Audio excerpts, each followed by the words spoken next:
From players absolutely misbehaving on the course, to dramatic immediate suspensions due to spicy outfits, these are the 20 most insane moments in golf history. And first we start with number 20. Tiger Woods is facing a frustrating moment that only golf's strict rulebook could create. It's the 2013 BMW Championship, second round, and Woods is off to a solid start, until a single stick causes a whole lot of trouble. Here's what went down. On the first hole, Tiger's approach shot lands in the rough behind the green. He starts clearing away some loose sticks around his ball, and as he moves one small branch, the ball shifts ever so slightly. Woods figures it just oscillated, barely moved at all, so he plays on. But later, video footage gets reviewed, and officials decide that the ball actually moved, not just oscillated. The penalty? 2 strokes. One for making the ball move, and another for not putting it back in place. And just like that, what was originally a double bogey 6 turns into a crushing quadruple bogey 8, pushing his round score from a solid 70 to a 72. Woods wasn't too happy, to say the least. He argued that the ball had only rocked in place. But no luck. The ruling stood, and with it, a reminder that even the slightest movement can spell disaster in the world of golf.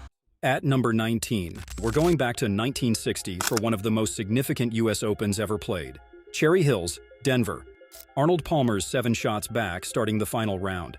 Here you've got Ben Hogan, the aging legend, Arnold Palmer in his prime, and a 20-year-old amateur named Jack Nicklaus. But between all of them, Palmer announces he's going to drive the first green, a 346-yard par 4. Everyone laughs. Then he actually does it. His bold drive not only shocks the crowd, but sets the tone for what would become one of golf's most legendary final rounds. He closes with a 65, marking not just an incredible comeback, but a changing of the guard in golf. The king had arrived. What makes this even more historic is the setting. You've got 3 eras of golf colliding. Ben Hogan, the seasoned icon, Jack Nicklaus, the amateur on the brink of greatness, and Palmer, the charismatic star who played fearless, aggressive golf. Next up, number 18. We got Bubba Watson versus Louis Oosthuizen at the 2012 Masters, a playoff that delivered one of the most iconic shots in golf history. The day started with fireworks when Louis made a jaw-dropping albatross on the par 5 second hole, just the 4th in Masters history. A 260-yard approach shot that finds the cup? This has got to be my day, right? Well, Bubba Watson had other plans. The two finished tied at 10 under, heading into a playoff that promised high drama. The first hole? Nothing special. Both made par. Then came the par 4 10th, and things got downright chaotic. Both players sprayed their drives into the trees, leaving everyone thinking this playoff could drag on. But then, Bubba Watson pulls off what might be the craziest shot in Masters history.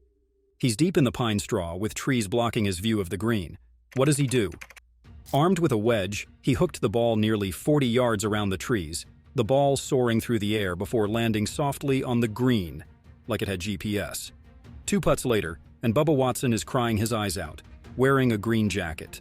Coming in at number 17, we're at a local tournament where an amateur female golfer turned what should have been a regular round into an unforgettable comedy of errors. It all started with her opening shot, a slice straight into the crowd that hit an elderly woman, knocking her off her feet. Concerned spectators rushed to help as the shaken but determined woman decided to stay and watch the game. Surely, that was a 1 in a million accident, right? Think again. On her very next shot, the golfer lined up, swung, and, you guessed it, sent the ball veering in the exact same direction, striking the same poor woman for a second time. The crowd erupted into laughter and disbelief as the woman, now clearly exasperated, shouted, "Make her cut it out." The golfer, mortified beyond words, apologized profusely, while the unlucky but good-spirited spectator managed to laugh it off. This wild incident quickly became a legend, reminding everyone that in golf, anything, and we mean anything, can happen. Maybe next time, the crowd should come equipped with helmets. It's time for number 16 on our list, and Adam Scott's 2012 Open Championship collapse might be the most painful slow-motion disaster in golf history. You know what's worse than losing a tournament on the last hole? Losing it over the last 4 holes. That's exactly what happened to Adam Scott at Royal Lytham in St. Anne's, and let me tell you, it was painful to watch. Scott had a 4-shot lead with 4 holes to play. 4 shots. That's like having a 3-touchdown lead in the 4th quarter. But then came the collapse that nobody saw coming. Bogey at 15, okay, no big deal. Still 3 shots ahead. Bogey at 16, getting nervous but still leading by 2. Bogey at 17, lead down to 1. By the time Scott reached the 18th tee, you could practically feel the weight of an entire nation's expectations crushing down on his shoulders. The real gut punch? Ernie Els had finished his round long before, posting a score that nobody thought would win. He was probably halfway through his practice when Scott started his collapse. Els himself couldn't believe what was happening. He went from preparing for a runner-up speech to hoisting the claret jug. Golf fans everywhere were left wondering if Scott would ever recover from such a devastating blow. Check out this next one at number 15. Brooks Koepka isn't the type to hold back, especially when the stakes are high. This incident during the Ryder Cup was a perfect example of that. It all went down when Brooks and his partner Daniel Berger found themselves in a bit of trouble on the 15th hole against Europe's Sergio Garcia and Jon Rahm. Berger's ball had landed in some thick fescue just behind a bunker, with a drainage grate directly in front of it. Brooks argued that the grate was right in his intended swing path and asked for a free drop, as he believed it would impact his shot. The official, David Price, wasn't convinced. He felt that the obstruction wouldn't actually interfere with Brooks's swing. But Brooks wasn't having it.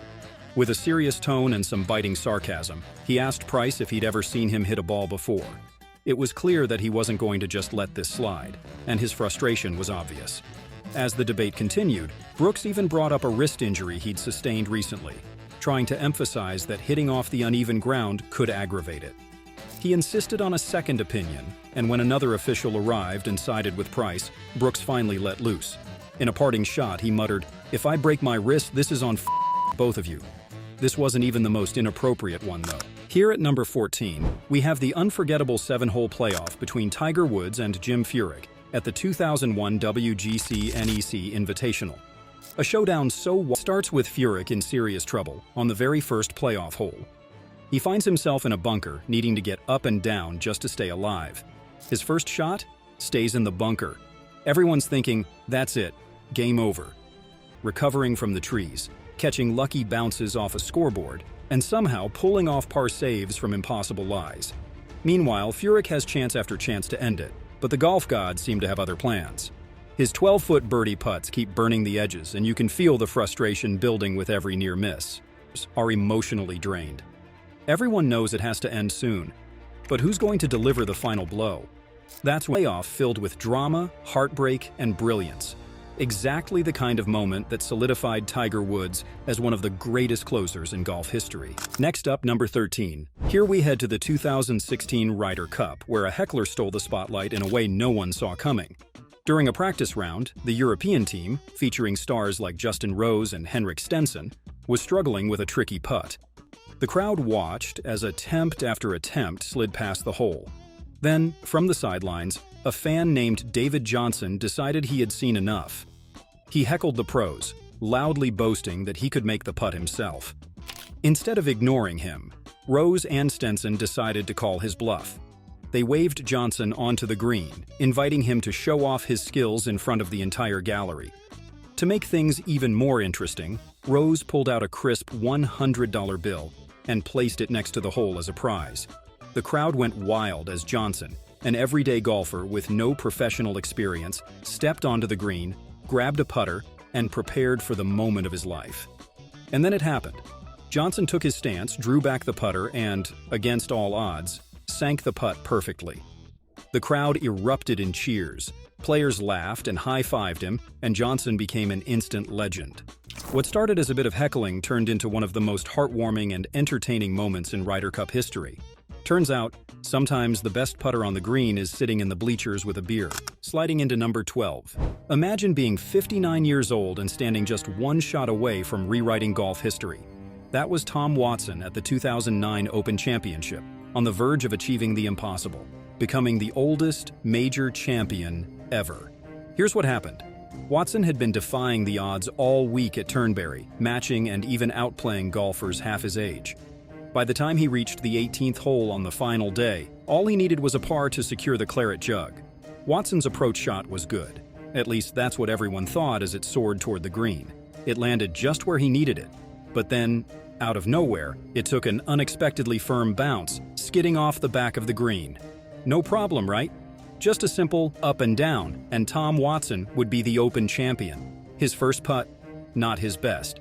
It trickled across the green, stopping short and leaving him with a tricky distance to save par.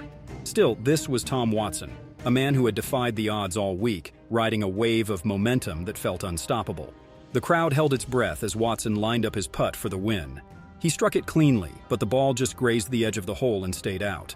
A bogey. The dream wasn't over yet, but it was slipping further away. The miss sent Watson into a 4-hole playoff, but something had changed.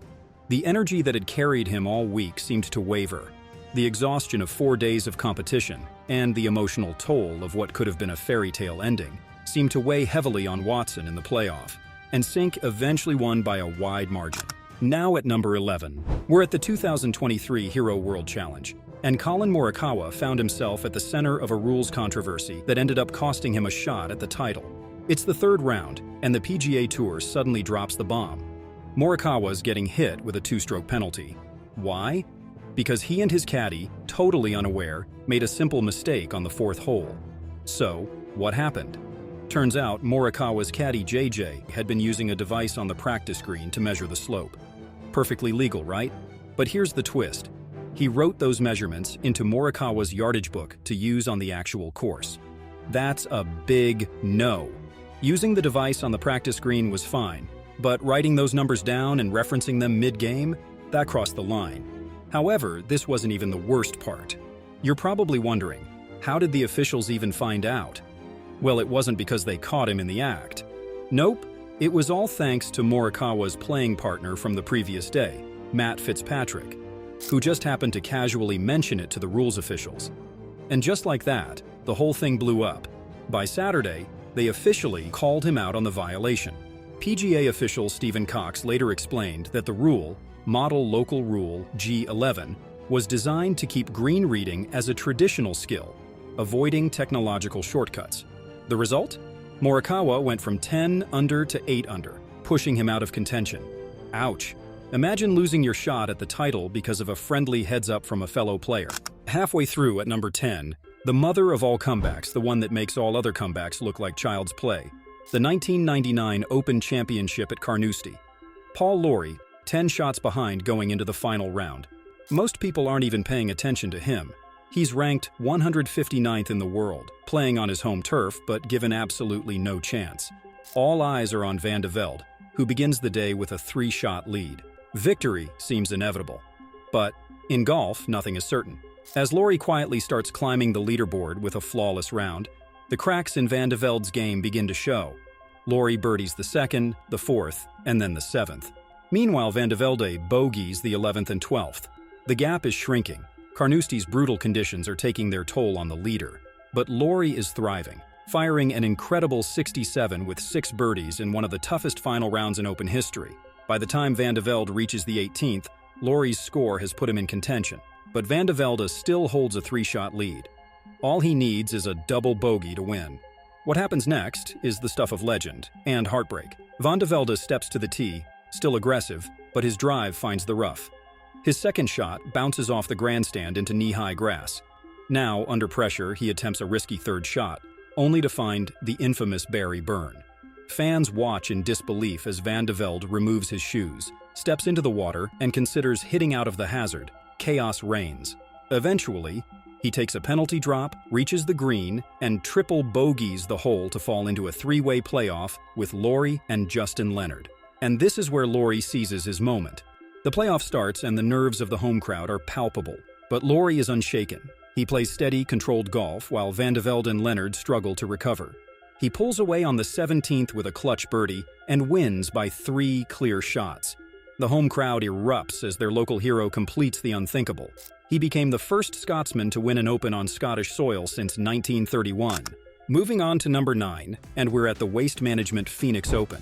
The one tournament where golf meets a party and where rowdy fans can become just as famous as the players themselves.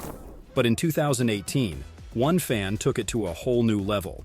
Jordan Spieth, known for his razor-sharp focus, was lining up a shot, shutting out the typical cheers and buzz around the Phoenix Open's infamous 16th hole. But then, out of nowhere, One fan, clearly deep into the party part of the event, started heckling, his slurred shouts loud enough to break Spieth's concentration.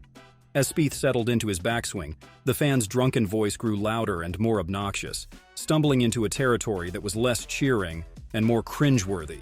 The heckling became so relentless that security finally had to step in, escorting the very intoxicated fan out as he staggered, shouting on his way. It was a relief for Spieth and everyone around, though the fan's sloppy exit was a hard-to-miss reminder of what too far looks like, even at the Phoenix Open. Here is number 8 on the list of the most unbelievable moments in golf history. Let's not forget Bubba Watson, but before we dive into this heartbreaking situation, please subscribe if you're still watching. You must be enjoying it, right? Help us keep going. Alright, now here's what you came for. Bubba Watson had been chasing his first PGA Tour win for years, and in 2010, at the Travelers Championship, it seemed like his time had finally come. But what happened next is something so pure. As the tournament unfolded, he played with a focus that felt almost unshakable, climbing the leaderboard and finding himself in a 3-man playoff. On the second playoff hole, Bubba lined up a wedge shot that would decide everything. He struck it perfectly. The ball floated through the air, landed softly, and stopped just inches from the hole. All that remained was a short putt for the win. And then, it happened. The putt dropped, and Bubba erupted, throwing his arms into the air in celebration. But as the cheers died down, the reality of the moment hit him. Bubba pulled his hat down over his face, overwhelmed by emotion, tears streaming as he realized what this win truly meant. It wasn't just his first title, it was for his father, Jerry Watson Sr., who was battling throat cancer back home. Bubba dedicated the victory to him, saying in his post-round interview, "My dad's battling cancer, so this win is for him." Just a few months later, Jerry passed away, making the victory at Travelers all the more bittersweet. Coming into lucky number 7, Jordan Spieth's 2016 Masters collapse isn't just the most painful meltdown in golf history. It's a reminder that even the most bulletproof champions can come undone in the space of 3 horrible holes. Spieth was the golden boy of golf, defending Masters champion. Already had 2 majors at age 22, he'd led an incredible 7 straight rounds at Augusta National, a feat not even Tiger Woods had managed. As he made the turn on Sunday with a 5-shot lead, it seemed like we were watching the birth of a dynasty. Then, everything falls apart. Bogey at 10. Okay, no big deal. Bogey at 11. Getting a bit dicey. But what happened at the 12th hole? That's where this went from a regular collapse to something that'll be talked about for generations. 2 balls in the water, a visit to the bunker. When the dust settled, Spieth had made a quadruple bogey 7. That's right, he took 7 shots on a par 3. In the span of about 30 minutes, he went from leading by 5 to trailing by 3. What makes this one the most painful? It's not just the size of the lead or the speed of the collapse. It's the stage, the setting, and the player. This was Jordan Spieth, Mr. Consistency, the guy who seemed immune to pressure. This was Augusta National, where he'd looked unbeatable. And this was a collapse that happened so fast, so unexpectedly, that nobody could quite believe what they were seeing. Years later, Spieth would insist, "I didn't choke." Maybe he's right. Maybe it was just a technical flaw in his swing that picked the worst possible moment to show up. But for everyone watching that Sunday afternoon, it felt like we were witnessing something we'd never seen before, and hope to never see again. Now at number 6, and we've got Hall of Famer Julie Inkster at the 2010 Safeway Classic. Now, she was having a great run, shooting a strong 67, sitting pretty at 8 under. She was only 3 strokes behind leader Ai Miyazato, and everything seemed on track for a competitive finish. But then, all hell breaks loose. Here's what happened. Inkster had a long, frustrating 30-minute wait at the 10th hole. So, to stay loose, she slipped a weighted donut onto her 9-iron. Just a simple move to keep her muscles warm. No harm done, right? Well, not quite. A viewer watching the broadcast noticed the device and notified tournament officials, who then alerted the LPGA staff on site. By the time Inkster hit the 17th, the officials had reviewed the footage and confirmed that she'd broken a rule, even if it was unintentional. Right after she finished her final hole, they dropped the hammer. Disqualified. Inkster, clearly disappointed, gave a quick comment that the donut weight hadn't affected her game, and then made her exit. Well, I bet she'll think twice before grabbing a donut again. You've made it to our top 5. It was during the 2015 Memorial Tournament on the 15th tee, when Rory McIlroy found himself at the center of a moment that had nothing to do with his golf swing. Rory had just taken his shot, a clean drive that had everyone's eyes locked on the ball. But as he walked over to wait for his playing partner to hit, something, or rather, someone, stole the show. Near the tee stood a blonde woman, later identified as model Ashley Bongiovanni, who seemed to have her sights set entirely on Rory himself. She was more focused on getting his attention than on the game, adjusting her hair, fixing her gaze, and throwing in a touch of dramatic flair as if hoping Rory would notice her among the crowd. And it didn't stop there. Her efforts were so intense, they seemed almost scripted for TV. And TV certainly took notice. The cameras caught every second, broadcasting her playful attempts to connect with McIlroy to millions. Fans speculated about her motives, commentators cracked jokes, and social media went wild with the Rory crush moment. And as if to keep the fun going, Rory himself added fuel to the fire, giving her a follow on Twitter. Sneaky bastard. We're at number 4, and it went something like this. John Daly is standing on the 7th tee at Whistling Straits, facing Lake Michigan. But things aren't going his way. He tees up and hits not 1, not 2, but 3 shots right into the lake. Now, any golfer knows the frustration of a single bad shot, but 3 in a row? That's enough to drive anyone mad. For Daly, though, it wasn't just frustration. After his 3rd ball splashed into the lake, he walked right over to the water's edge, took his 6-iron, and chucked it straight into the lake. And just like that, his club joined his balls at the bottom of Lake Michigan. This wasn't some subtle display of annoyance. It was a full-blown meltdown that had everyone watching with their jaws dropped. But for Daly, this kind of behavior isn't exactly surprising. It's just John being John. Known for his larger-than-life personality and fiery temper, Daly's outburst was almost expected by those who know him well. Still, seeing him hurl his club into the lake was a sight to behold, even for him. What's even better? A young fan in a nearby boat decided to fish the club out, scoring himself a very unique souvenir. Daly may have shot an 82 that day and missed the cut, but his antics left a lasting impression. Now at our top 3, which brings us the Aquaman moment. Remember Woody Austin, the angry guy who hits himself in the head with golf clubs? Well, in 2007, during the President's Cup, he gave us one of golf's most memorable water features. And I'm not talking about the course design. So what happened? Austin is playing in his first and only President's Cup at Royal Montreal. He's in a 4-ball match with David Toms against Trevor Immelman and Rory Sabatini. They get to the 14th hole, and Austin's ball ends up in a water hazard. Now, most golfers would take a penalty and move on, but not Woody. Oh no, he decides he's going to hit it out of the water. He sets up for the shot, takes his swing, and then he loses his balance and face plants right into the pond. We're talking full head submersion here. But that's not bad, at least not entirely. He actually made 8 birdies that day and helped his team tie the match. But do you think anyone remembers that? Nope. All they remember is the splash. Counting down to number 2, we land in 2009 in a performance so dominant and flawless that it left everyone in awe. Ladies and gentlemen, I give you Tiger Woods and his perfect 5-0 record. Harding Park, San Francisco. Tiger Woods is at the height of his powers. He's paired with Steve Stricker for the team matches. And these two? They're not just good, they're unstoppable. They both win all 4 of their team matches. But Tiger's not done, he's just getting started. In the singles on Sunday, he faces Yi Yang, the guy who had shocked the world by beating Tiger in the PGA Championship just a few months earlier. Revenge, the name is Tiger. Tiger's performance was so dominant, but it also was like, hey, wasn't this supposed to be a team event? So, why has this guy managed to make it all about him? Exactly. Yes, you've made it to our number 1. And oh boy, is this one going to hurt if you're a Greg Norman fan. This one actually starts with 3 players in the mix: Seve Ballesteros, Norman, and Mize. But Seve bows out after the first playoff hole, leaving the stage set for a dramatic duel between Norman and Mize. Then comes the moment that would haunt Norman for years. Now, let's set the scene. It's the second playoff hole, the par 4 11th at Augusta's Amen Corner. Norman is in prime position, safely on the green with a putt for birdie. Meanwhile, Mize, he's 140 feet away from the pin, sitting in a scruffy patch of fairway with an awkward lie. But then, Mize pulls off the unthinkable.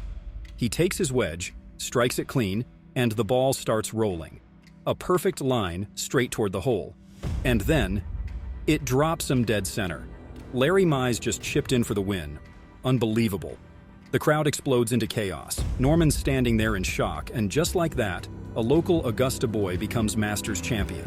From a Masters champion to unbelievable lesser-known golf moments you probably missed, here's another video for you, right in the middle of the screen. Enjoy.